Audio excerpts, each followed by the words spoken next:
as we get ever closer to Pokemon home support for Scarlet and Violet, I figured we should talk about some of those transfer-only Pokemon and see how well they would work in the VGC meta. So the one I want to look at today is Regieleki. And while Regieleki initially may seem less oppressive in this game, I do still think there is quite a case for it, that it could be quite useful.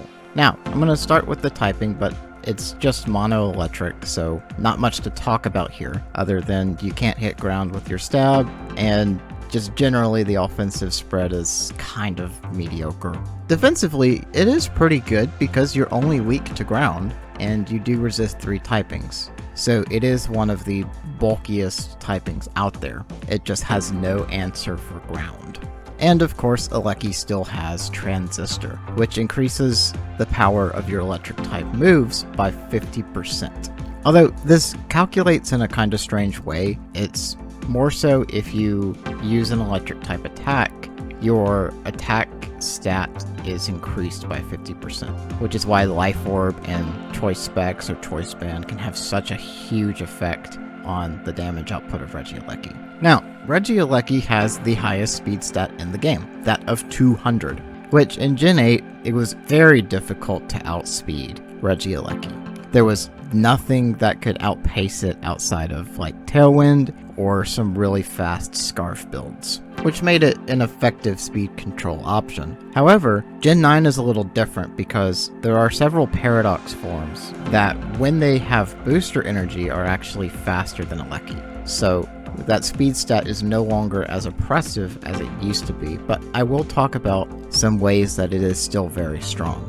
On the bulk side, it is mediocre. You're not going to live too many hits unless you invest in bulk. It does have enough that you can get it to survive a handful of hits. And offensively, it is 100 on both attack and special attack. So you can choose if you want this to be a physical attacker, special attacker, or possibly a mixed attacker, which I actually think has a lot of potential in this game. Now, the moveset has changed slightly. This Pokemon no longer has access to Rising Voltage, so its synergy with electric terrain is slightly reduced. It also no longer has access to Bounce, which I know was quite common to see on Regieleki's in Gen 8.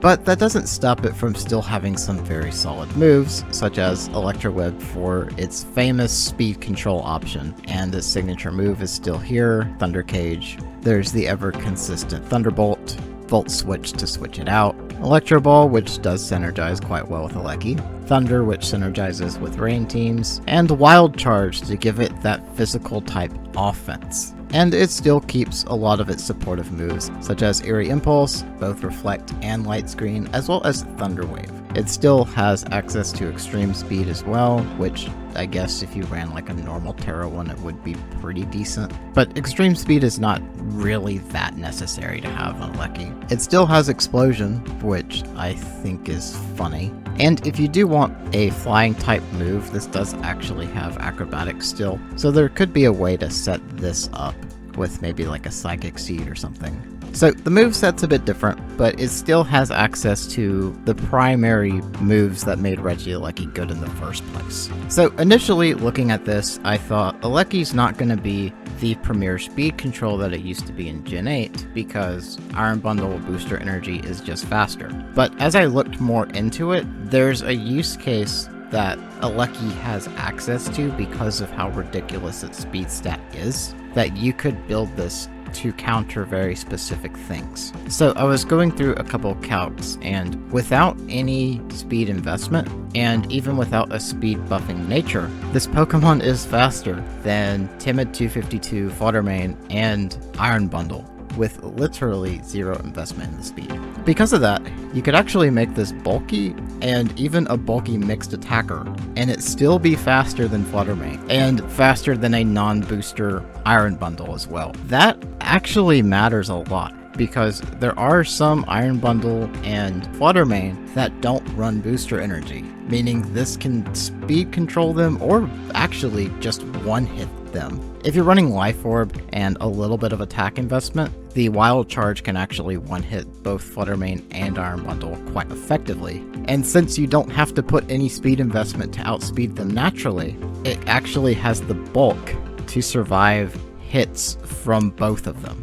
It can take a Moonblast from Fluttermane, though if it specs Fairy Terra Fluttermane, you'd probably have to run Assault Vest to survive that hit, but still you can actually survive that hit. And you can also quite easily survive the Hydro Pump from Iron Bundle. So this has really interesting options that when digging more into it, I actually think as a bulky mixed speed control / offensive support makes a lot of sense. Yes, it would get walled by ground types. Regieleki has always had that issue of being walled by ground types, but that didn't stop it in Gen 8 from being very common, and I don't actually think that would stop it from being common in Gen 9. In fact, considering how this actually has good counterplay into popular picks in the meta, I actually think Regieleki's pretty good, because its electric type offense is incredibly strong. And seeing how a lot of Pokemon run Water Terra type in the current meta,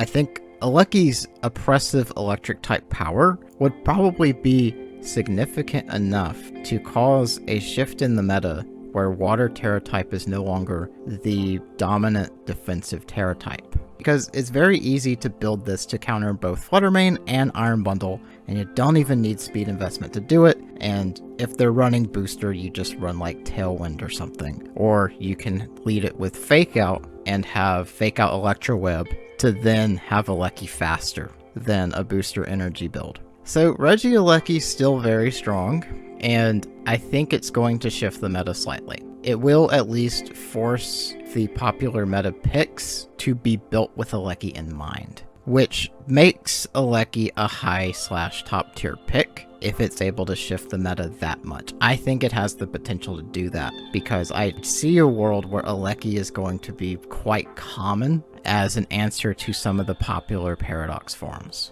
Maybe even replacing Iron Bundle or Fluttermane in certain teams, although I'm not entirely sure about that specifically.